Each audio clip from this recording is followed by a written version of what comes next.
Diduga hendak bunuh diri, seorang wanita pengidap ODGJ diselamatkan oleh petugas kebersihan kereta api. Ya, video aksi heroik petugas diselamatkan, maksud kami, video aksi tersebut viral di media sosial.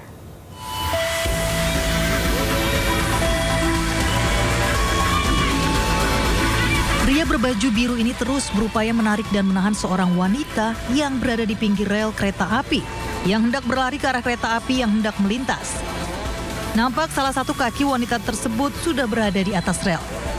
Wanita berpakaian lusuh yang diduga merupakan ODGJ ini mencoba mengadang kereta. Pria ini pun akhirnya berhasil menarik korban beberapa saat sebelum kereta melintas. Diketahui pria penyelamat tersebut merupakan seorang petugas kebersihan stasiun kereta api Lubuk Buaya, Padang, Sumatera Barat, bernama Diva Siswanto. Aksi heroik petugas kebersihan ini pun viral di media sosial dan mendapat pujian dari masyarakat dan netizen. Juga suasana penumpang di sana juga ada yang berteriak dan lain sebagainya, namun terduga ODGJ tersebut tidak menghiraukan adanya panggilan dan teriakan daripada penumpang di sekitar shelter tersebut, dan dengan sigap petugas kereta api, petugas kebersihan kita mendekati dan menyelamatkan ODGJ tersebut. PT KAI memberikan apresiasi kepada Diva yang telah menyelamatkan warga dari aksi bunuh diri di rel kereta api. Dari Padang, Sumatera Barat, Budi Sunandar, iNews melaporkan. Ke informasi lainnya, pemirsa, polisi meringkus 3 pelaku pemalsuan voucher sembako gratis Koperasi Karyawan Rumah Sakit Islam Jakarta. Petugas menyita barang bukti ratusan paket sembako hasil kejahatan, stempel, dan ratusan lembar voucher sembako palsu.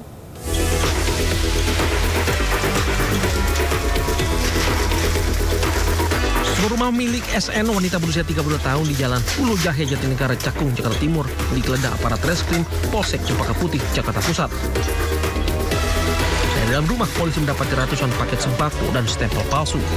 Polisi kemudian melanjutkan penggeledahan di rumah kakak kandung dan kakak ipar pelaku berinisial SW dan MD di Jalan Rawat Terapi, Cakung. Hasilnya kembali didapati barang bukti puluhan paket sembako dan ratusan lembar voucher sembako gratis palsu.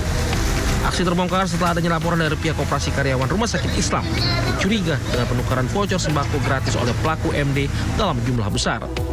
Para pelaku mengaku aksi telah dilakukan sejak November 2024. Barang-barang sembako itu ditukar, setelah itu dikumpulkan. Dan ada yang dipergunakan sendiri dan dijual. Islam itu memberikan voucher bagi masyarakat atau warga yang berobat di rumah sakit tersebut untuk nakes. Nakes 50, pasien 50. Kini polisi masih melakukan pengembangan kasus karena para pelaku yang diamankan masih dalam pemeriksaan. Akibat aksi pelaku, pihak rumah sakit alami kerugian mencapai hingga puluhan juta rupiah.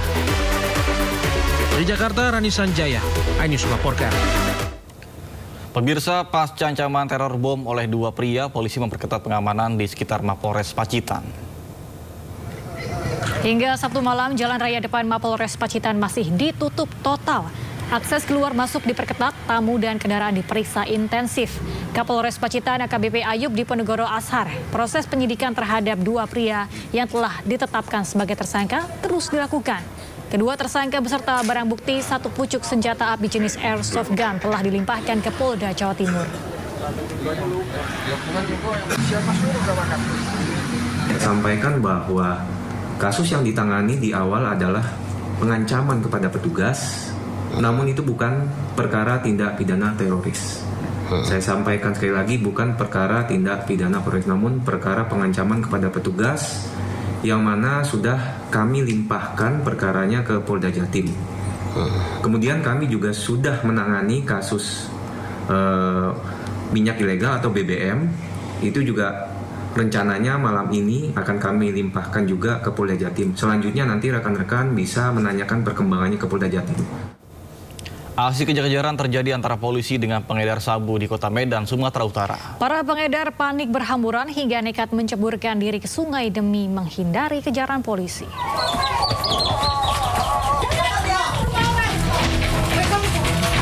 Aksi kejar-kejaran antara polisi dengan pengedar sabu ini terjadi saat penggerebekan narkoba di Jalan Brigjen Katamso, Medan. Polisi mengejar bandar narkoba ini hingga menyisir lorong sempit dan rumah warga. Dari tangan pelaku, polisi menyita beberapa paket kecil berisi sabu hingga ekstasi.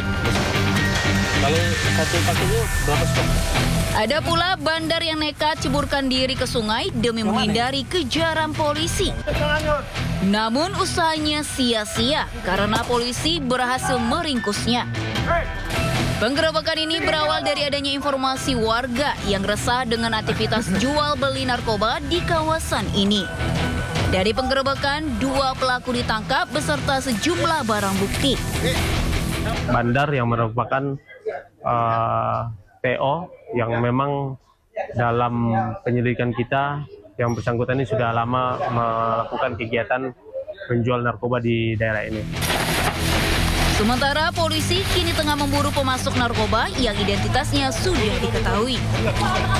Dari Medan, Sumatera Utara, Adi Palapa Harahap, iNews melaporkan. Pemirsa, penyidik Satres Narkoba Polres Metro Jakarta Barat masih mendalami keterangan tersangka Fahri Albar dalam kasus penyalahgunaan narkotika yang menjerat dirinya. Pendalaman dilakukan untuk memburu pelaku yang menjadi pemasok narkoba Fahri Albar. Saat ini penyidik dari Sat Narkoba Polres Jakarta Barat sedang melengkapi berkas dan nanti akan dilimpahkan ke kejaksaan.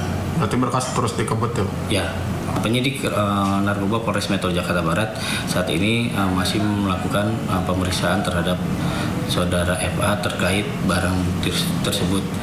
Nanti kalau memang sudah ada titik terang dari keterangan tersebut, kami akan buru pemasok dari barang tersebut. Sebelumnya polisi resmi menetapkan aktor Fahri Albar sebagai tersangka penyalahgunaan narkotika. Fahri mengaku mengonsumsi narkoba karena tekanan beban pekerjaan.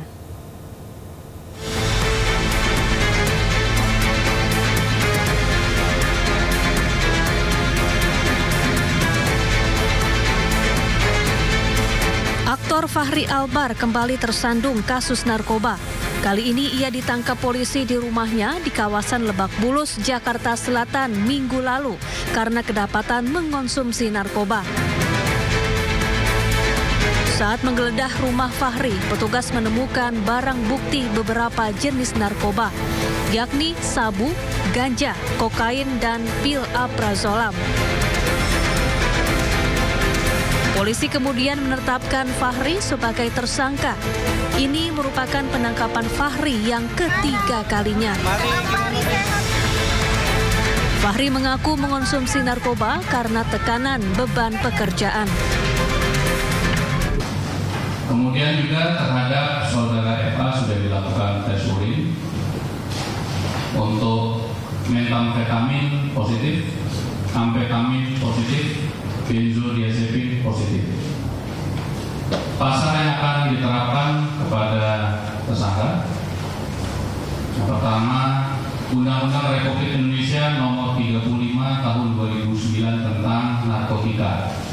Barang untuk asal barang sedang dalam pendalaman, jadi masih upaya dicari oleh tim kami.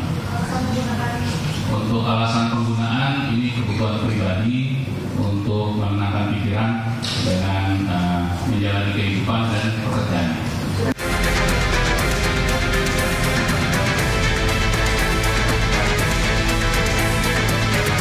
Polisi juga terus mendalami kasus penyalahgunaan narkoba Fahri Albar dengan menyelidiki asal-usul narkoba yang didapat Fahri. Sebelumnya, Fahri Albar pertama kali terjerat narkoba pada tahun 2007. Saat itu, Fahri diburu polisi hingga masuk ke dalam daftar pencarian orang karena terlibat kasus narkoba ayahnya, Ahmad Albar. 11 tahun berselang, Fahri kembali berurusan dengan polisi lantaran kedapatan memiliki dan mengonsumsi narkoba di rumahnya.